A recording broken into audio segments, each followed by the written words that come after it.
Hai co-friends, di soal ini diketahui terdapat suatu larutan basa lemah NH4OH dengan konsentrasi 0,2 molar dan volume 100 ml dicampurkan dengan larutan asam kuat HCl dengan konsentrasi 0,1 molar dan volume 100 ml. Diketahui harga Kb dari basa lemahnya adalah 10 pangkat minus 5. Yang ditanya di dalam soal, berapakah nilai pH dari campuran larutan tersebut? Di sini sebelumnya kita ketahui, apabila dari hasil campuran tersebut, hasil reaksinya tersisa asam kuat HCl, maka kita menggunakan konsep asam kuat untuk menghitung pH campurannya. Tetapi di sini apabila tersisa basa lemah NH4OH dan juga terbentuk garamnya, maka kita menggunakan konsep larutan buffer. Lalu apabila tidak ada yang tersisa, hanya terbentuk garamnya saja, maka kita menggunakan konsep hidrolisis. Nah, di sini kita hitung dulu untuk masing-masing mol pada larutan tersebut. Kita ketahui mol rumusnya molaritas dikalikan dengan volume. N sama dengan M kali V. Untuk yang NH4OH molnya 0,2 molar dikalikan 100 ml, kita dapatkan 20 mmol. Lalu untuk yang HCl kita dapatkan 10 mmol. Kita buat persamaan reaksinya. NH4OH ditambah HCl membentuk garam NH4Cl dan H2O. Pada mol mula-mula tadi kita hitung, sudah kita hitung, jadi kita tinggal masukkan ya.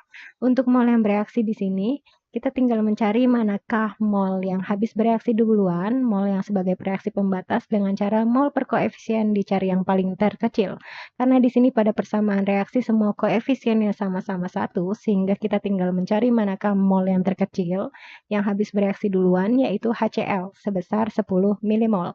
Karena perbandingan mol sama dengan perbandingan koefisien, di sini koefisiennya semua sama-sama 1, sehingga untuk senyawa yang lain mol yang bereaksi juga sama sebesar 10 mmol. Ternyata di sini tersisa basa lemah NH4OH sebesar 10 mmol dan terbentuk garamnya NH4Cl sebesar 10 mmol. Ini merupakan campuran dari buffer basa yang terdiri dari basa lemah NH4OH dan juga asam konjugasinya NH4+ yang didapat dari terurainya garam NH4Cl di dalam air membentuk ion NH4+ dan juga Cl-, di mana mol dari NH4Cl yang terbentuk sama dengan mol dari ion NH4+ yang terurai. Karena di sini koefisiennya sama sehingga molnya juga sama. Kita ketahui buffer atau larutan penyangga merupakan larutan yang dapat mempertahankan pH baik dengan adanya penambahan sedikit asam, basa, atau pengenceran. Di mana buffer terbagi menjadi dua, ada yang buffer asam, campuran asam lemah dan basa konjugasinya, lalu ada buffer basa, campuran basa lemah dan asam konjugasinya.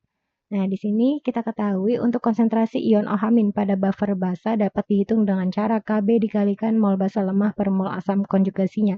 Jangan lupa basa lemahnya NH4OH, asam konjugasinya adalah NH4+, yang molnya sama dengan mol garam NH4Cl yang terbentuk. Di sini harga Kb-nya sudah diketahui 10 pangkat minus 5, tadi molnya sudah diketahui ya. Mol dari NH4OH yang tersisa 10 mmol, mol dari NaH4+-nya itu sama dengan mol dari garamnya ya, karena koefisiennya sama-sama 1 tadi, jadi molnya sama. Jadi didapatkan di sini konsentrasi ion OH- adalah 10 pangkat minus 5 molar. Baru kita hitung pOH-nya, min log konsentrasi ion OH-, min log 10 pangkat minus 5 didapatkan 5. Langsung kita hitung pH-nya dengan cara pKw atau P air sebesar 14 dikurangi pOH-nya 5. Didapatkan pH dari campuran larutan tersebut adalah 9. Jawabannya yang D. Sampai jumpa di soal berikutnya.